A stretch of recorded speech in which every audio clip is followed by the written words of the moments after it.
A'udzu billahi minasyaitonir rajim. Bismillahirrahmanirrahim. Assalamualaikum warahmatullahi wabarakatuh. Alhamdulillah. Alhamdulillahil wahidil qahhar. Al-ahadus samad. Alladzi lam yalid wa lam yulad wa lam yakul lahu kufuwan ahad. Asyhadu an la ilaha illallah wa asyhadu anna Muhammadan abduhu wa rasuluh. Subhanaka la ilma lana illa ma 'allamtana innaka antal alimul hakim. Allahumma ati nufusana taqwaha wa zakkiha anta khairu man zakkaha anta waliyuha wa maulaha. Allahumma 'allimna ma yanfa'una wanfa'na bima 'allamtana wa zidna ilman warzuqna fahman. Allahumma ighfir lana dhunubana wa dhunuba walidina warhamhum kama rabbawna shighara. Allahumma amin ya mujibas sa'ilin. Hadirin jamaah salat subuh yang dimuliakan oleh Allah Subhanahu wa taala. Dalam perjalanan kita menuju Allah Subhanahu wa taala, tentu ini bukan proses yang singkat. Oleh karenanya dalam proses itu kita harus banyak-banyak memuji Allah Subhanahu wa taala, bersyukur kepada Allah Subhanahu wa taala. Karena sungguh kasihan seorang hamba yang butuh alasan untuk bersyukur kepada Tuhannya. Sementara di saat kita diam, kejadian alam akan terus bergerak, usia akan terus berganti, hari akan terus berjalan. Maka ketika kita tidak pandai-pandai bersyukur kepada Allah Subhanahu wa taala, tentu ini menjadi sebuah ironi dan kita bisa jadi tergolong kepada orang-orang yang kufur. Orang yang bersyukur kepada Allah Subhanahu wa taala itu akan selalu ingat dengan Allah Subhanahu wa taala. Makanya kemudian Allah Subhanahu wa taala berfirman, "Fadhkuruni adzkurkum washkuru li wa la takfurun." Ingatlah kepadaku, maka aku akan mengingatmu. Washkuru li, dan bersyukurlah kepadaku, maka janganlah jadi orang-orang yang kufur. Kenapa manusia sulit untuk bersyukur kepada Allah Subhanahu wa taala? Satu hal, diawali daripada rasa memiliki. Wa kana mulkuhu arba'umi'a sanah. Adalah kerajaannya, kekuasaannya 400 tahun. Bayangkan, 400 tahun berkuasa. Dikisahkan seorang raja yang bernama Namruz, atau yang biasa kita sebut dengan Namrud. Sampai pada titik Allah Subhanahu wa taala berikan segalanya, keluar dalam ucapannya, "Arabbun ghairi?" Apakah ada Tuhan selain aku? Saat diutus seorang nabi untuk mengajaknya kembali kepada Allah Subhanahu wa taala. Ternyata rasa kepemilikan, rasa berkuasa mampu merubah makhluk menjadi khalik, merubah seorang hamba menjadi Tuhan. Karena dia merasa memiliki. Maka penting sekali untuk kita bersyukur. Dunia berganti, zaman pun berubah. Ternyata manusia isinya itu-itu saja. Setelah Namruz dengan kesombongannya tidak bersyukur kepada Allah Subhanahu wa taala, mudah bagi Allah Subhanahu wa taala menyelesaikan hidupnya hanya dengan seekor nyamuk. Innallaha la yastahi ay yadriba mathalan ma ba'udah. Nyamuk kalau kita tepuk mati. Tapi itulah yang mematikan orang-orang yang sombong tadi. Subhanallah. Subhanallah. Datang berikutnya bernama Farao atau yang biasa kita sebut dengan Fir'aun. Apa kata Fir'aun? Apakah ada Tuhan selain aku? Ana rabbukumul a'la. Saya Tuhan yang paling tinggi. Subhanallah. Ternyata lagi-lagi rasa kepemilikan dan tidak bersyukur kepada Allah Subhanahu wa taala menyebabkan orang-orang itu berakhir yang tidak baik. Air yang digunakan untuk menyelamatkan Nabiullah Musa alaihissalam, wa auhayna ila ummi Musa an ardi'ih fa idza khifti alaihi. Kalau kami mengilhamkan kepada ibundanya Musa an ardi'ih, untuk menghanyutkan anaknya. Wala takhafi wala tahzani, jangan takut, jangan sedih, karena kami akan mengembalikannya kepadamu dan menjadi salah seorang rasul. Subhanallah, air yang digunakan untuk menyelamatkan Nabiullah Musa alaihissalam, air itu juga digunakan untuk menenggelamkan Fir'aun. Allah ingin katakan, kalau kamu tidak pandai-pandai bersyukur, kalau kamu tidak pandai-pandai memuji Tuhanmu, kasusmu bisa saja sama. Maka bersyukur sekali kita masih diberikan kesempatan oleh Allah Subhanahu wa taala. Alhamdulillah. Bersalawat kepada Nabi Muhammad sallallahu alaihi wasallam. Allahumma salli ala Muhammad wa ala ali Muhammad. Mudah-mudahan kita senantiasa mampu meneladani, mengikuti, menegakkan sunnah-sunnah Rasulullah sallallahu alaihi wasallam. Hadirin jamaah rahmati Allah Subhanahu wa taala. Oleh karenanya, tema kita pada kesempatan yang berbahagia ini adalah menata diri di akhir waktu. Kenapa bahasanya menata? Kenapa bukan memperbaiki?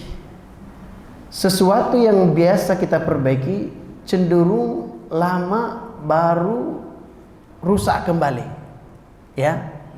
Tetapi kalau kita menata, kita akan terus setiap hari. Bapak A menata tamannya, Masya Allah. Tiap hari dia menata tamannya, tiap saat. Hakikatnya, kalau kita mampu menata hidup kita ini, kita akan kembali kepada Allah Subhanahu wa taala dan membawa persembahan yang terbaik. Tapi sebaliknya, orang yang tidak mampu menata hidupnya, khususnya di akhir-akhir waktu, maka jangan harap kita mampu kembali kepada Allah dalam keadaan damai. Hadirin jamaah rahmati Allah Subhanahu wa taala. Bukankah menata itu sebenarnya adalah taubat? Bukankah menata itu adalah sebenarnya kita kembali kepada Allah Subhanahu wa taala? Oleh karenanya Allah Subhanahu wa taala sebutkan dalam surah Al-Ahqaf ayat 15. Ini saya pikir penting. Doa untuk menata hidup ini di akhir waktu. Dan insya Allah kita akan banyak belajar di surah Al-Ahqaf ayat 15 ini. Apa kata Allah Subhanahu wa taala? Kita sama-sama baca semuanya. Rabbi, semuanya. Auzi'ni an ashkura ni'mataka allati an'amta alayya wa ala walidayya wa an a'mala salihan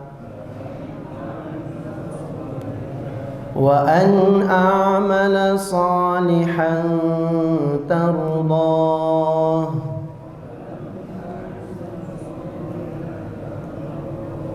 wa aslih li fi dzurriyyati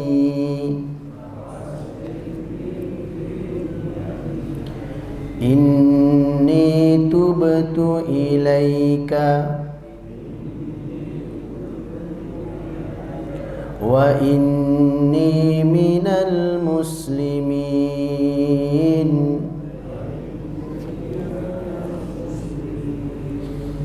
Baik, sebelum kita masuk ke surah Al-Ahqaf,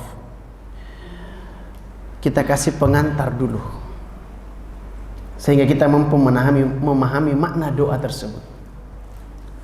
Sebenarnya ada rahasia yang luar biasa di balik usia kita yang sudah menginjak 40 tahun.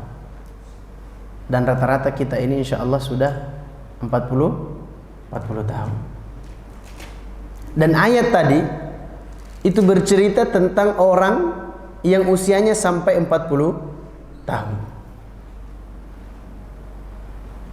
Apa sih rahasia usia di balik 40 tahun? Coba kita ingat-ingat peristiwa apa yang paling besar di muka bumi ini dan itu usia 40 tahun. Ada yang ingat? Kira-kira apa? Pasti ingat, pasti tahu. Usia 40 tahun. Ada sosok yang Allah hadirkan di tengah-tengah kita dan dia menjadi kekasihnya Allah Subhanahu wa taala. Hadiahnya umroh jika mampu. Siapa dia? Apa kejadian itu? Diutusnya siapa? Rasulullah sallallahu alaihi wasallam. Nabiullah Muhammad sallallahu alaihi wasallam. Jadi hari ini kalau ada orang mengatakan, udahlah Pak Ustaz, ngapain lagi saya tata hidup saya? Sudah terlalu lama saya hidup banyak kemaksiatan. Usia saya sudah lebih dari 40 tahun. Hati-hati. Nabi diutus di usia 40 tahun. Seakan-akan ada informasi besar yang Allah ingin sampaikan di balik usia 40 tahun itu. Dan ternyata ayat yang kita baca tadi, salah satu asbabun nusulnya adalah ketika sahabat, dan bahkan dalam riwayat disebutkan seandainya ada nabi setelah Nabi Muhammad sallallahu alaihi wasallam, maka beliaulah yang berhak menjadi nabi. Siapa itu? Abu Bakar As-Siddiq. Usia berapa Abu Bakar As-Siddiq saat itu? Usia 40 tahunan juga. 38, 39. Ada apa di balik usia 40 tahun? Ternyata ini rahasianya. Kata para ulama, orang kalau sudah masuk usia 40 tahun, sebenarnya lonceng pertama kematian itu sudah berbunyi. Tuh. Kenapa bisa begitu, Ustaz? Karena Rasulullah SAW kabarkan apa? A'maru ummati baina sittin wa sab'in. Usia umatku itu hanyalah antara 40 dan 60. Jarang yang sampai 80. Tapi ternyata hidup ini tidak berbicara tentang usia, sahabatku rahmati Allah. Hidup ini tidak berbicara tentang berapa lama atau seberapa muda atau seberapa tua kita tinggal di bumi. Tidak. Karena kalau kita mau berbicara tentang panjangnya usia, lamanya kita hidup di dunia ini, mohon maaf, kaumnya Nabi Nuh lebih lama hidupnya daripada kita. Betul? Mau berapa tahun kita hidup? Kalau kita tidak menata hidup kita dari sekarang, jangan pernah berharap ada kebaikan setelah ini. Maka sekarang, ayo sama-sama kita menata hidup kita. Sehingga yang kita butuhkan dalam hidup ini sebenarnya, kalau kita mau kumpulkan tema kita pada kesempatan yang berbahagia ini, itu terkumpul pada kalimat salam. Kalimat apa? Salam. Apa bunyi salam? Assalamu alaikum warahmatullahi wabarakatuh. Tiga ini intinya sebenarnya. Assalamu alaikum, keselamatan atasmu. Ada yang tidak mau selamat di sini, Pak? Saya pikir semua kita menginginkan keselamatan. Tapi selamat saja tidak cukup.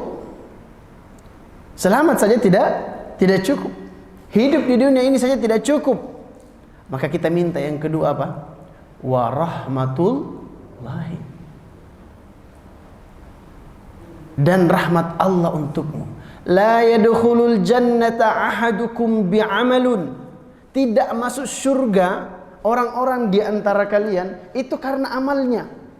Kaget dong. Seakan-akan kita di tengah-tengah Nabi, tiba-tiba Nabi mengatakan apa? Kita tidak masuk surga karena amal. Wala anta ya Rasulullah. Ya Rasul, lalu bagaimana denganmu? Apakah engkau juga tidak masuk surga karena amalmu? Perhatikan. Apa kata Rasulullah? Wala ana. Kecuali aku pun tidak masuk surga karena amalku. Subhanallah. Ini siapa yang ngomong? Nabi. Kalau mau dibandingkan jauh. Ini Nabi yang disebutkan dalam riwayat bangun malamnya itu sampai bengkak kakinya. Yang rela meninggalkan kota kelahirannya untuk menegakkan Islam. Yang rela berdarah untuk menegakkan Islam. Siapa kita hari ini jamaah rahmati Allah? Apa yang kita sudah lakukan dalam usia kita? Apakah kita selalu akan mengkambing hitamkan syaitan? Apakah kita akan selalu menyalahkan keadaan kita? Mau sampai kapan? Mari kita tata hidup kita di akhir-akhir waktu kita ini. Subhanallah. Nabi mengatakan kita tidak masuk surga karena amal kita. Kalau begitu, karena apa kita masuk surga?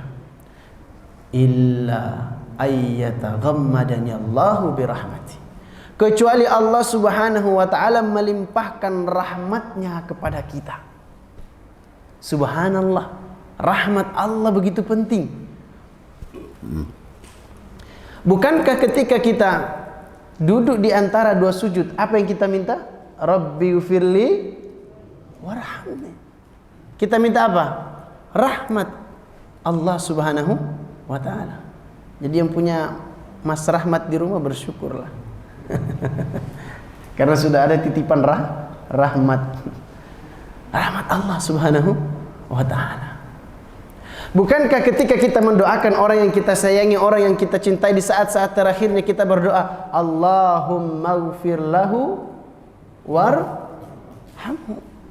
Ampuni dosanya dan rahmatilah dia. Subhanallah. Ternyata hidup ini berbicara banyak tentang rahmat. Bahkan sahabat rahmati Allah Subhanahu wa taala, para hadirin jamaah rahmati Allah, kalau kata Fudail bin Iyad, kalau kamu tidak mampu bangun untuk sholat di malam hari dan tidak mampu puasa di siang hari, ketahuilah bukan ibadahnya yang berat, tetapi bisa jadi kita terhalang oleh dosa. Karena kita punya dosa, sehingga hati kita tidak rahmati oleh Allah Subhanahu wa taala. Betapa pentingnya rahmat itu ada dalam hidup kita. Karena kita akan masuk surga dengan rahmat Allah Subhanahu wa taala. Setelah mendapatkan keselamatan, mendapatkan rahmat Allah Subhanahu wa taala, yang ketiga yang paling terpenting adalah wa barakatuh. Hidup kita ini hanya sementara saja. Saya tanya Pak, coba kita ingat orang-orang terdahulu, ayah kita, nenek kita. Lebih lama mana hidupnya?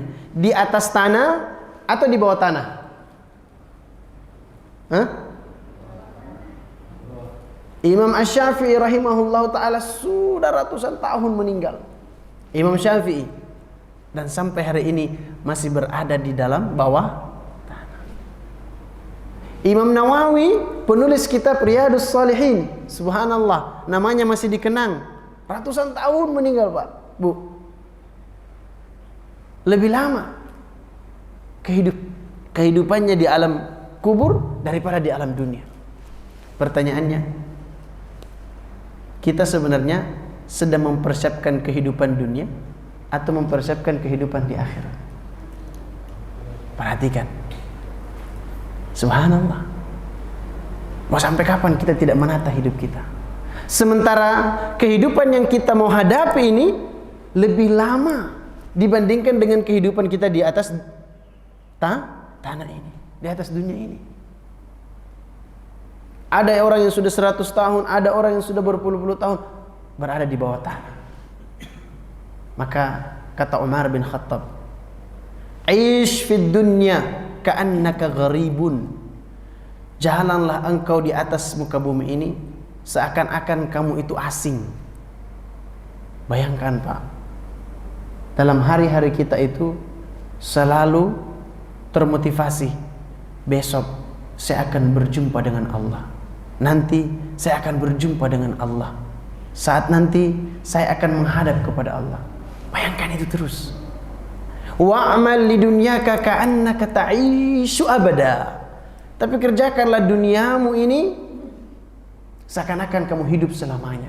Artinya apa? Kalau kita merasa dunia ini akan hidup selamanya, kita akan, ya sudahlah, dunia masih ada waktu. Tapi kalau akhirat, segerakan. Karena kehidupan kita lebih lama di alam kubur. Jangan-jangan, wahai para bapak-bapak, wahai para ibu, wahai para saudaraku, bangun malam yang selama ini kita keluhkan capek, ngantuk, lelah, ternyata itu adalah doa dan munajat orang-orang terdahulu yang sedang berdoa, ya Allah, aku pengen hidup lagi, aku pengen sholat malam. Jangan-jangan baca Quran yang selama ini kita lalaikan, disibukkan dengan segala macam bentuk aktivitas, itu adalah doa, permintaan mereka yang sudah mendahului kita. Jangan-jangan sholat yang selama ini kita kurang khusyuk adalah doa orang-orang yang sekarang berada di bawah tanah dan meminta, ya Allah, aku ingin hidup dan aku ingin khusyuk dalam sholatku. Jangan-jangan sedekah yang selama ini kita lalaikan karena kita merasa memiliki, itu adalah permintaan orang-orang yang sudah meninggalkan kita. Dan ternyata itu Allah sudah buka rahasianya di dalam Al-Quran. Apa firman Allah Subhanahu wa taala? Laula akhartani ila ajalin qarib fa asaddaqa wa akum minas salihin. Kalau seandainya aku ditunda saja sejenak saja untuk hidup dari kematianku ini, fa asaddaqa wa akum minas salihin, maka aku akan bersedekah dan menjadi orang-orang yang saleh. Mohon maaf, telat. Ini kabar Allah sampaikan ke telinga kita sekarang supaya kita tidak sama nanti doanya. Beda. Orang yang diperlihatkan surga di saat dia di bawah tanah, doanya beda. Bagaimana doanya? Ya Allah, segerakanlah hari kiamat, aqimis sa'ah la'alli, agar aku bisa melihat keluargaku. Aku rindu sama keluargaku, aku rindu sama anakku. Itu doa orang-orang yang Allah perlihatkan surga saat dia berada di alam kubur. Tapi orang yang tidak diperlihatkan surga dan dibukakan pintu neraka diperlihatkan, dia akan berdoa, la tuqimus sa'ah, jangan sampai kiamat ya Allah, kalau bisa lebih lama lagi ya Allah. Sekarang coba cek hati kita, cek hidup kita. 40 tahun yang lalu sudah berlalu, apa yang sudah kita perbuat? Kata seorang Imam Ibnu Athaillah As-Sakandari dalam kitabnya Al-Hikam, idza aradta an ta'rif maqamaka indallah inda rabbak fanzur aina tuqim. Kalau kamu mau tahu di usiamu sekarang ini bagaimana posisimu di hadapan Tuhanmu, siapa dirimu di hadapan Tuhanmu, fanzur, maka lihat di mana kamu berdiri. Berdiri di atas kehidupan bernilai ibadah atau berdiri di atas kehidupan dengan kelalaian. Subhanallah, usia 40 tahun ternyata rahasianya luar biasa. Dalam ilmu kedokteran, ada Pak Ibu dokter atau Pak dokter di sini? Ada namanya, saya takut salah sebut, tapi kalau salah tolong dikoreksi. Ada namanya testosteron. Benar nggak Pak? Hah? Benar ya? Benar ya? Apa itu? sesuatu yang membangkitkan semangat gairah dalam diri kita. Katanya dalam ilmu kedokteran, kalau itu turun, testosteron itu turun, ya, gairah hidupnya itu semakin berkurang. Dan ternyata kebanyakan orang-orang itu turun testosteronnya di usia 40 tahun. Artinya apa? Kalau orang sudah usia 40 tahun masih saja semangat bermaksiat, subhanallah, setan mana yang akan kita kambing hitamkan lagi? Iblis mana yang akan kita salahkan lagi? Maka kemudian Allah Subhanahu wa taala memberikan gambaran orang yang hidupnya tidak mau ditata, tidak mau diperbaiki, tidak mau bertaubat, banyak-banyak melakukan taubatan nasuha kepada Allah Subhanahu wa taala. Ketika nanti dia datang di yaumil qiyamah menghadap Allah Subhanahu wa taala, dalam surah Qaf Allah Subhanahu wa taala gambarkan orang itu akan berdebat dengan syaitan. Kita perhatikan apa firman Allah Subhanahu wa taala, ya. Dan ini kalau bisa semuanya baca surah Qaf. Saya sarankan surah Qaf ini dibaca dari ayat 16 sampai ayat 36. Baca terjemahnya saja, ya. Insyaallah kita sudah paham. Perhatikan. Qala qarinuhu rabbana ma atghaytuhu walakin kana fi dhalalin ba'id. Ya, apa artinya? Setan yang menyertainya berkata, setan yang menyertai orang-orang itu, ya, yang sering lalai, tidak mau menata hidupnya.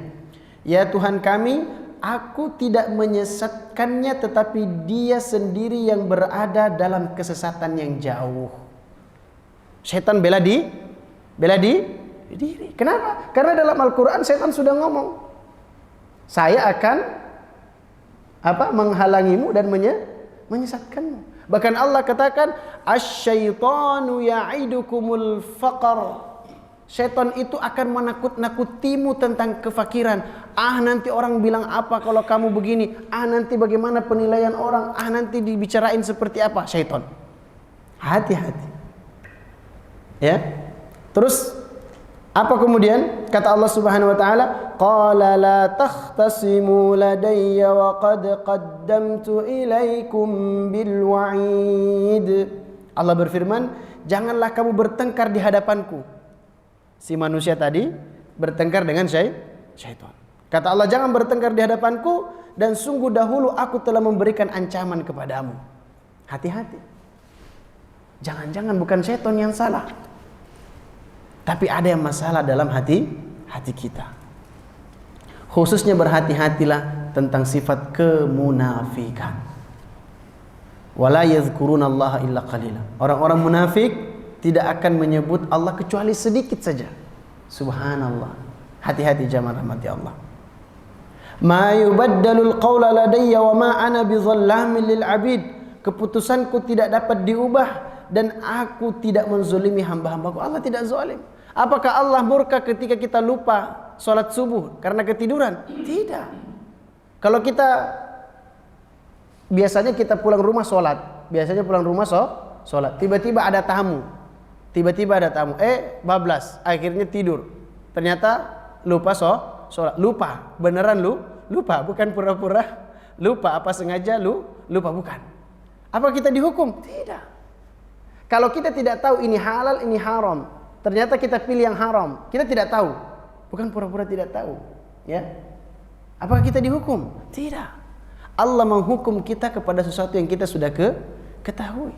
Maka kata Allah Subhanahu wa taala, at-taibu minadz-dzambi kaman la dzamba lahu. Orang yang bertaubat dari kesalahannya itu seperti tidak punya dosa. Subhanallah. Pertanyaannya sederhana. Allah butuh enggak dengan taubat kita? Sama sekali tidak. Apakah Allah kemudian turun derajatnya kalau kita tidak bertaubat? Subhanallah, sama sekali tidak. Jadi yang butuh taubat sebenarnya siapa? Manusia. Maka kita harus banyak-banyak menata diri, khususnya di akhir-akhir waktu kita. Selalu bayangkan ini adalah momen terakhir untuk aku mempersiapkan diriku menuju Allah Subhanahu wa taala.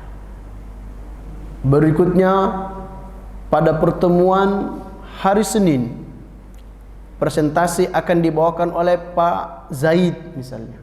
Kira-kira Pak Zaid 1 hari sebelum itu ngapain Pak? Subhanallah, diedit semuanya, iya kan? Pokoknya nggak boleh mencong-mencong editan presentasinya, betul? Ya, referensinya harus jelas, latihan, persiapin semuanya. Kenapa? Karena sudah besok. Hari ini kita lalai karena kita berpikir hidup ini akan lebih lama. Subhanallah. Tidakkah kita ingat orang yang kemarin bersama kita sekarang sudah terbaring sakit? Tidakkah kita ingat orang yang kemarin bersama kita sekarang sudah tidak ada? Bahkan tidak jarang di antara kita orang yang masih muda. Subhanallah. Seorang kiai, ya mungkin Bapak semua kenal ya, Kiai Yahya Waloni, yang meninggal di atas mimbar. Coba, beliau sudah selamat. Kita ini yang melihat beliau ini hatinya sambil gemetar Pak. Ya Allah, saya di atas mimbar apa di atas dipan ini? Apa di atas apa kita meninggalnya Pak? Karena banyak hari ini seandainya, jadi gini, banyak hari ini orang kan kita takut ya. Kalau ditanya ke Pak Ustadz juga sama, takut menghadap Allah Subhanahu Wa Taala. Padahal sebenarnya orang yang mau pulang itu harusnya senang apa sedih? Mau pulang? Senang kan? Wah bentar lagi Pak Ustadz selesai kajian ini, pulang. Udah mau pulang kita, senang kita. Ya. Dulu Pak, zaman-zaman kami kelas SD lah, ya. Tuh kalau kita dulu kan kita jalan kaki ya Pak ke sekolah gitu, pagi-pagi subuh-subuh gitu udah siap-siap ya. Kalau jam 8 guru masuk Pak, Bu, pengumuman disampaikan kepada kelas 5, jam 10 sudah boleh pulang karena guru ada rapat. Itu kelas seperti apa suasananya Pak? Hore! Ya, subhanallah. Tiba-tiba bapak misalnya di kantor, ibu di kantor, direktur datang. Karena hari ini kalian bagus, karena kalian boleh pulang jam 3. Oh, enggak macet ya Allah, makasih banyak. Jadi pulang itu mestinya senang. Kembali itu harusnya menggembirakan. Sekarang coba saya tanya Pak.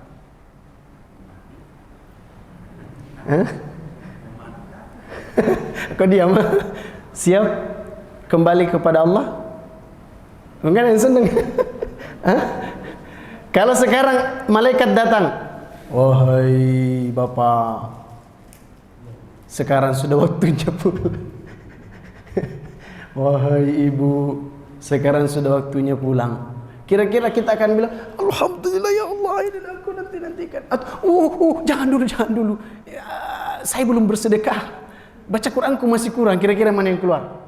Subhanallah. Perhatikan. Orang kalau menata hidupnya dengan baik-baik, satu masa ada seorang hamba yang begitu dicintai, begitu disenangi, hidupnya banyak sekali cobaan, tetapi tetap tegak, tetap kuat, tetap istiqamah untuk menata hidup dan memperbaiki dan terus memperbaiki, menegakkan Islam ini. Datang malaikat bertanya kepada hamba itu, wahai hamba Allah, saya dapat pesan dari Allah, ingin menanyakan kepadamu, apakah engkau ingin hidup dan melihat Islam ini jaya, meruntuhkan Persia dan Romawi, atau kamu ingin segera kembali ila rafiqil a'la, atau kamu sudah ingin kembali kepada Tuhan yang maha tinggi, yang maha mulia, yang kamu cintai? Apa kata hamba tersebut? Ila rafiqil a'la. Dalam keadaan sakit, dalam keadaan lemah, di atas tempat baring dia mengatakan, ila rafiqil a'la, saya ingin kembali kepada Tuhanku. Orang kalau sudah siap Pak, itu mesti rindu sama Tuhannya. Ucapan tadi, ketahuilah jamaah rahmati Allah Subhanahu Wa Taala, adalah ucapan baginda Nabiullah Muhammad sallallahu alaihi wasallam. Ketika ditanya oleh malaikat, kamu punya pilihan apa? Kamu mau lihat perjuanganmu sampai Romawi dan Persia itu runtuh, Atau kamu ingin segera cepat-cepat kembali menghadap Allah? Dia pilih apa? Ingin cepat-cepat kembali kepada Allah.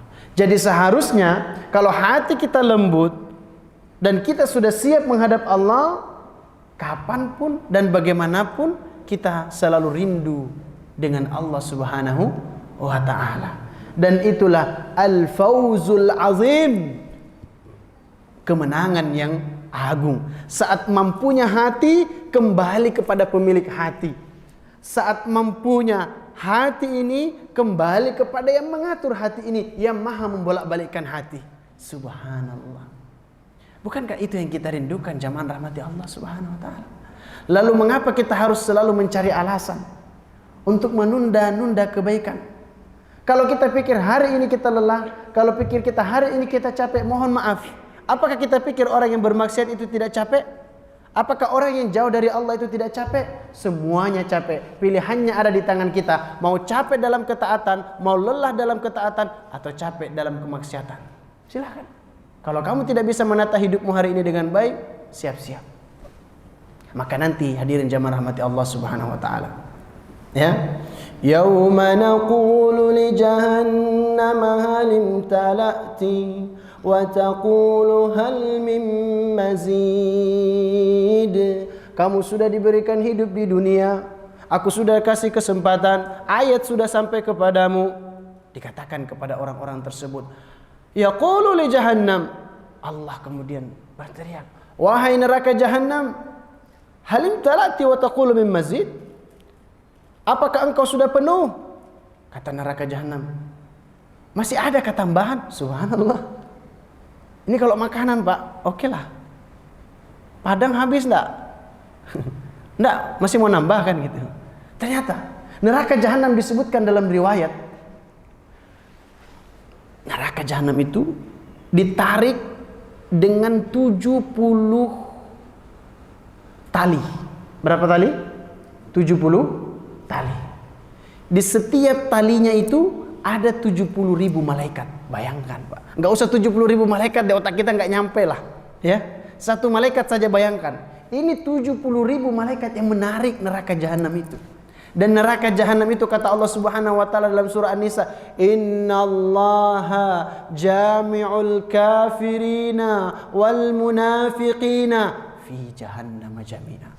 Allah mengumpulkan orang-orang kafir, orang-orang munafik di neraka jahanam. Tapi yang paling parah, yang paling dahsyat adalah ayat selanjutnya, innal munafiqina fid darkil asfali minan nar. Sesungguhnya orang-orang munafik itu berada dalam keraknya neraka jahanam. Allahu akbar. Maka hati-hati jamaah rahmati Allah. Kalau kebaikan datang kepada kita, kalau informasi hidayah sudah bertubi-tubi sampai di telinga kita, usia sudah 40 tahun, belum juga luluh hatinya, sekeras apakah hati kita tidak berubah? Ingatkah kita seorang pembenci Islam, musuh besar Islam yang pernah ingin membunuh Rasulullah sallallahu alaihi wasallam, bernama Umar bin Khattab, hanya dengan 1-2 potongan ayat hatinya luluh. Taha ma anzalna alaikal qur'ana litashqa. Umar ketika mendengar itu, seketika hatinya berubah, hijrah, menata hidupnya jadi lebih baik, dan jadilah dia seseorang Umar yang ditakuti. Tidak hanya ditakuti oleh kalangan manusia, tapi sampai setan pun kalau berjalan dan ketemu jalannya Umar, dia minggat cari jalan lain. Dan ternyata dia menjadi seorang khalifah yang paling adil. Allah ingin kasih gambaran kepada kita, seburuk apapun hidupmu di masa lalu, kalau kamu mampu menata hidupmu di akhir waktu, kamu katakan kepada Allah, inni tubtu ilaika wa ana minal muslimin. Ya Allah, aku bertaubat kepadamu dan aku berserah diri kepadamu. Selesai masalah. Sesimpel itu. Hanya karena persoalan hati kita berat, hati kita kaku, hati kita keras. Tidakkah kita ingat seorang Khalid bin Walid? Subhanallah. Siapa yang tidak tahu Khalid bin Walid? Seorang pemimpin pasukan Quraisy yang memukul mundur pasukan Islam di perang Uhud, sampai Nabi terluka saat itu. Subhanallah. Ketika Fathu Mekah, dia kemudian memperbaiki, menata hidupnya, berhijrah, masuk Islam. Apa yang terjadi? Khalid bin Walid tidak hanya menjadi seorang Islam, tapi dia diberi gelar oleh Rasulullah sallallahu alaihi wasallam Saifullahi al-Maslul, pedang Allah yang terhunus. Bahkan Khalid bin Walid mengatakan, di dalam tubuhku ini banyak luka, tapi tidak satu luka pun kecuali itu karena berperang di jalan Allah Subhanahu wa taala. Siapa yang mengatakan ini, sahabatku rahmati Allah? Khalid bin Walid. Maka hari ini kita tidak tahu, jangan-jangan sebenarnya bukan ibadah yang berat, tapi hati kita yang terlalu banyak hitamnya. Kok tidak getar hati kita dibacakan ayat-ayat Quran? Seorang perampok terkenal sering manjat rumah, ngambil hak orang, bernama Fudail bin Iyad. Subhanallah. Siapa yang tidak kenal Fudail bin Iyad? Saat dia ingin mengambil di satu rumah, dia mendengar firman Allah Subhanahu wa taala, "Alam ya'ninil ladzina amanu an takhsha'a qulubuhum." Hei, tidakkah hatimu itu getar? Tidakkah ada harapan untuk kembali kepada Allah? Subhanallah. Ketika mendengar ayat itu, jamaah rahmati Allah, Fudail bin Iyad merubah menata hidupnya jadi lebih baik. Dan kita kenal dan kita kenang sampai hari ini, Fudail bin Iyad adalah seorang ulama besar dalam Islam. Perjuangannya mendidik, menyebarkan agama tidak diragukan lagi. Kenapa? Karena dia mampu menata hidupnya di akhir-akhir waktunya. Jadi simpelnya begini deh, kalau nanti kita masuk dalam alam akhirat, orang yang sering menata hidupnya, ya, dia akan buka lembaran pertama, sedih, salah, dosa. Dia buka lembaran pertama, dosa. Lembaran kedua, nggak sholat. Lembaran ketiga, gak puasa. Lembaran keempat, enggak baca Quran. Lembaran kesini, saya berbuat zalim. Semuanya sedih. Selesai lembaran, selesai buku pertama. Buku kedua dibuka. Tiba-tiba lembaran pertama isinya adalah dosa-dosamu sudah diampuni. Allahu Akbar. Tadinya sedih menjadi bahagia. Buka lembaran kedua, subhanallah, ada sholat yang diterima, alhamdulillah. Dibuka lembaran ketiga, ternyata di usia 40 saya sudah mulai ngaji, belajar a, e, u, ba. Ya. Buka lagi, subhanallah, saya sudah mulai memperbaiki sholat saya. Dibuka lagi, subhanallah, saya sudah bisa mengaji, ya Allah, insya Allah. Bahagia terus. Tapi orang yang tidak mau menata hidupnya, dia buka lembaran pertama nanti di akhirat, wah senang, wah harta saya, buka, wah anak saya, wah istri saya, wah bahagia, semua bahagia. Wah, saking bahagianya luar biasa. Selesai. Berikutnya, dia buka lembaran bukunya yang kedua. Apa tulisannya? Dosa, dosa, dosa, dosa, dosa, dosa. Mati dalam keadaan berdosa. Subhanallah.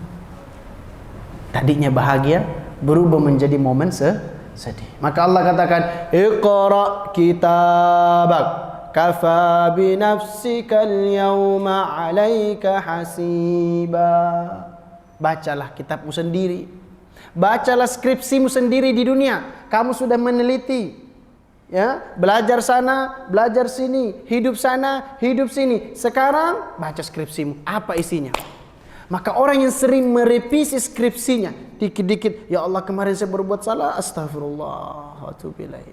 Ya Allah kemarin saya berbuat dosa, ampuni saya Allah. Diperbaiki, diperbaiki, diperbaiki. Menghadap kepada Allah Subhanahu wa taala, dia dalam keadaan sudah siap. Maka orang-orang seperti ini akan dikatakan, wa uzlifatil jannatu lil muttaqina ghaira ba'id.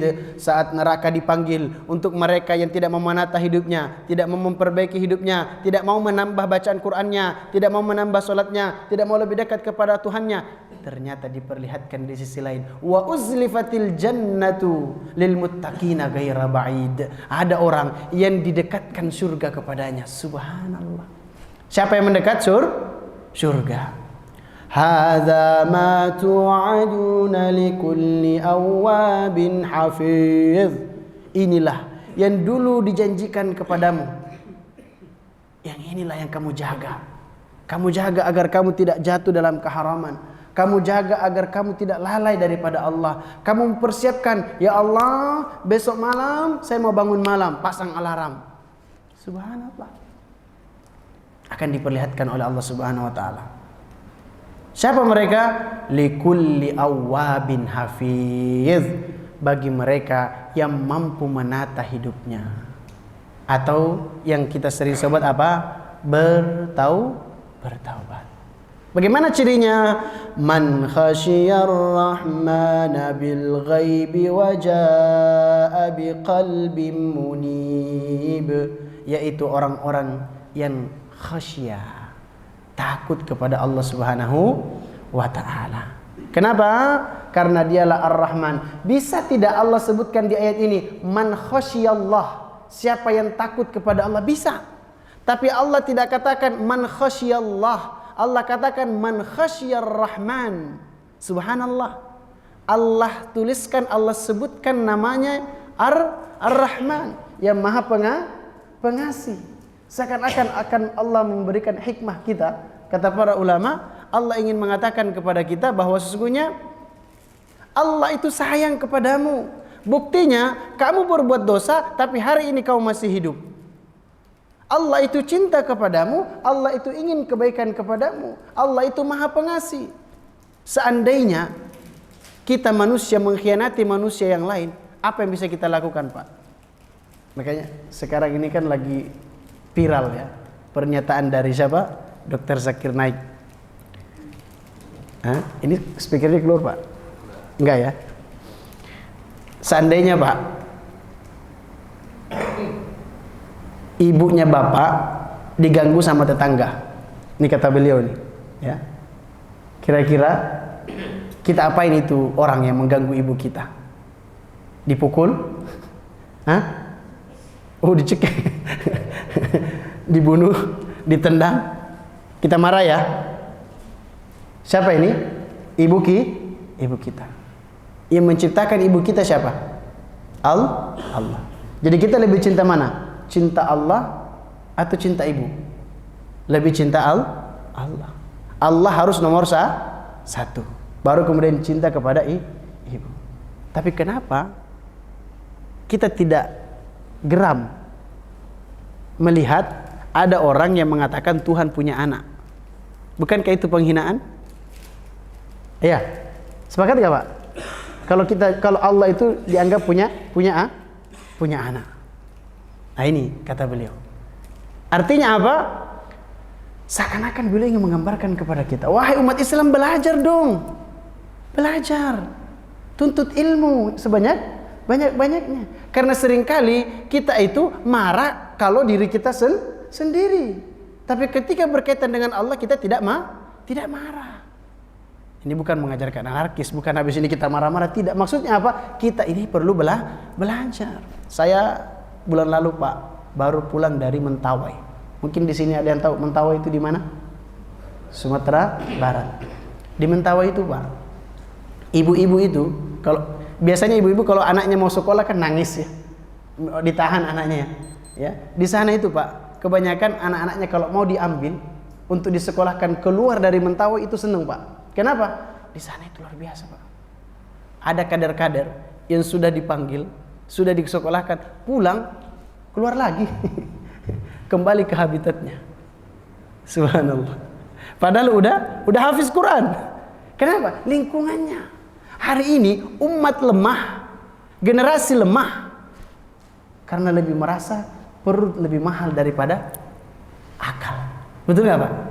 Orang kalau duduk di kafe, harganya minum, makan 100.000 dianggap wah murah banget, diskon katanya.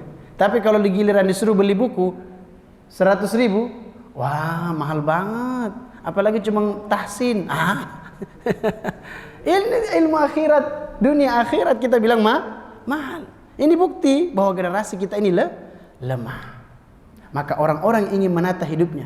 Man khasyar rahman, Allah yang maha pengasih, tidak pernah menuntut engkau di saat kamu lalai, di saat kamu khianati Allah, di saat kamu berbohong kepada Allah. Allah tidak lakukan itu, jangan rahmati Allah. Waja'a biqalbin munib. Ini poinnya. Dan orang itu menghadap kepada Allah Subhanahu wa taala dalam keadaan qalbun munib, hati yang damai. Bisa enggak hati kita damai kalau masih bercokol rasa kesombongan dalam hati kita? Tidak. Bisa enggak hati kita damai kalau di dalam hati kita ini masih menomorduakan Allah? Tidak. Sampai kapanpun hati kita tidak akan damai kecuali kembali kepada pemilik hati. Maka hati yang damai, kata Allah Subhanahu wa taala disebutkan, ala bidzikrillahi tatma'innul qulub. Hanya dengan mengingat Allah, hati orang-orang itu akan damai. Subhanallah, surga yang mendatangi kita dan dikatakan kepada orang itu, udkhuluha bisalam dzalika yaumul khulud. Masuklah engkau dengan selamat. Ingat, dengan selamat. Selamat itulah yang kita ucapkan, assalamualaikum warahmatullahi wabarakatuh, ketika kita berjumpa dengan saudara kita. Selamat itulah yang kita diajarkan untuk kita baca dalam salat kita. Assalamu alayka ayyuhan nabiyyu warahmatullahi wabarakatuh. Wassalamu alayna wa ala ibadillahis salihin. Dan kita tutup ibadah terbaik kita itu dengan mengucapkan apa? Assalamu alaikum warahmatullah. Wassalamu alaikum warahmatullah.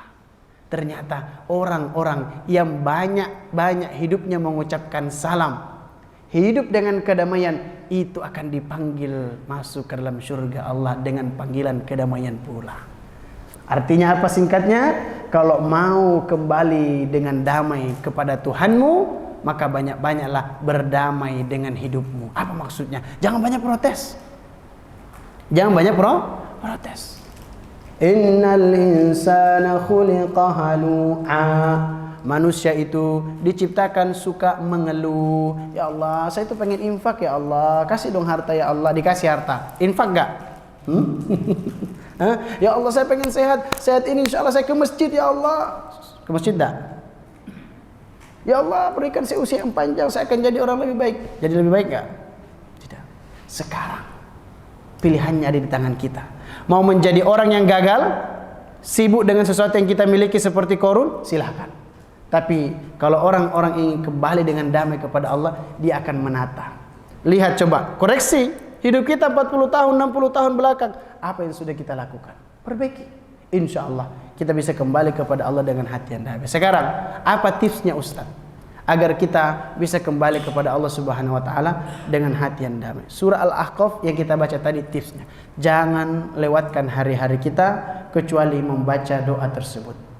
Apa doanya? Rabbi auzi'ni an ashkura ni'mataka allati an'amta alayya wa ala walidayya wa an a'mala salihan tardah wa aslih li fi dhurriyyati inni tubtu ilaika wa inni minal muslimin. Doa ini sudah mencakup seluruh kebutuhan kita. Rabbi auzi'ni an ashkura ni'mataka allati an'amta alayya. Ya Allah, ya Tuhanku, berilah aku petunjuk agar aku mampu bersyukur atas nikmat yang Allah berikan kepada kita. Perhatikan, pertama kalau mau menata hidup kita harus bersyukur. Bersyukur karena Allah sudah hidupkan kita sekian puluh tahun. Walau kita kadang bohong, walau kita kadang khianat, walau kita kadang lalai, walau kita menjauh daripada Allah. Subhanallah. Bersyukur. Apa tandanya kalau kita bersyukur? Satu, kata para ulama, mengembalikan sesuatu kepada Allah, mengakui bahwa aku bisa sampai ke tahap ini bukan karena aku, tapi karena siapa? Allah. Dua, lafazkan dengan lisan. Alhamdulillah. Yang ketiga, buktikan dengan amal. Buktikan dengan amal. Itu baru disebut dengan syukur. Apa buktinya kalau kita bertobat, Ustaz? Satu, mengakui kesalahan kita. Mengakui kesalahan kita. Dua, menyesali perbuatan tersebut. 3, berusaha tidak mengulang. Jangan mengulang. Walau kadang kita terulang lagi, tidak apa-apa. Yang penting terus bertaubat, jangan berhenti untuk bertaubat. Kita tidak tahu Allah mengakhiri waktu kita ini di taubat yang mana. Kalau kemarin kita lalai, taubat lagi. Rasulullah SAW berapa kali beristighfar Pak Bu dalam setiap hari? Minimal 70 kali sampai 100 kali. Kita ini udah banyak dosa, hidup lama, amal sedikit, taubatnya banyak apa sedikit? Ya kita jujur saja sedikit. Lebih banyak kita ngurusin hidup orang lain. Iya kan? Lebih banyak melihat kekurangan orang lain. Maka kata Umar bin Khattab apa? Kalau mau hidup bahagia, cara kamu bersyukur itu apa? Kalau melihat orang lain, ya, selalu pikirkan, wah subhanallah, dia luar biasa ya. Dia hebat ya. Tapi pas lihat diri kita, ya Allah, aku masih kurang. Akhirnya apa? Kita punya rasa keinginan untuk memperbaiki. Ini tidak. Lihat orang lain, lihat. Dia sedang mendapat azab. Subhanallah. Pas kita yang mendapatkan sesuatu tidak sesuai dengan keinginan kita, kita bilang apa? Saya sedang diuji oleh Allah. Saya akan diangkat derajatnya. Kebalik.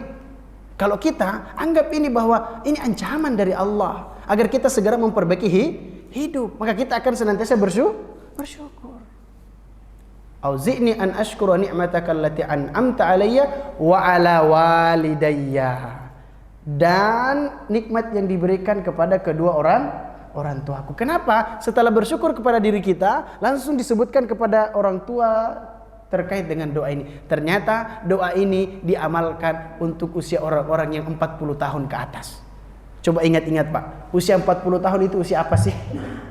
Karir sedang baik-baiknya, benar.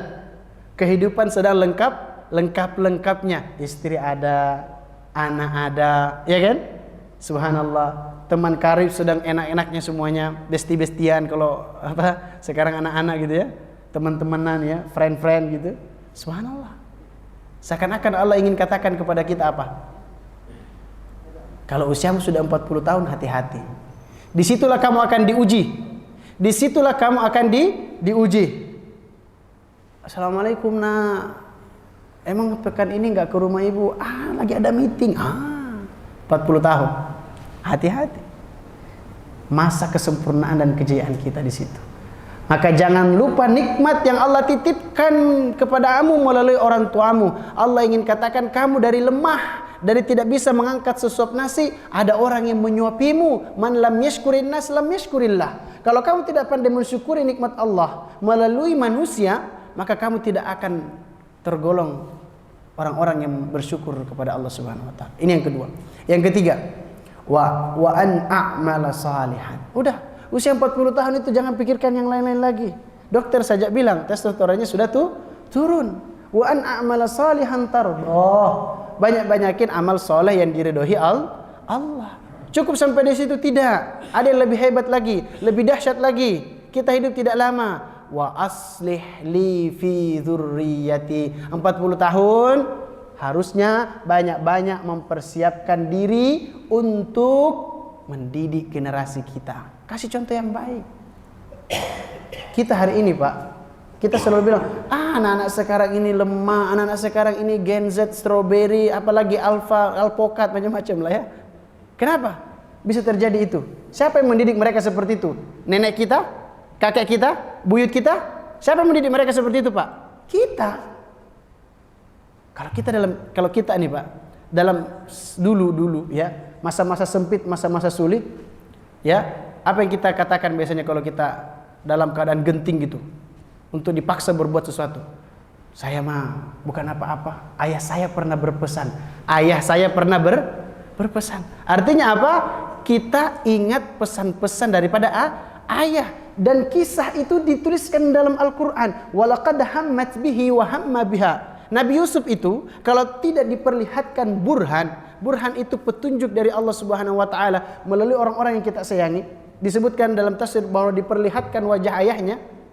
Nabi Yusuf sudah bernafsu, wanita itu lebih-lebih lagi. Ternyata perlindungan ayah itu sangatlah penting. Nasihat-nasihat dari ayah itu sangatlah penting. Maksudnya apa? Jangan selalu menyalahkan generasi. Sesekali coba introspeksi diri kita, apa yang sudah kita titipkan kepada generasi kita.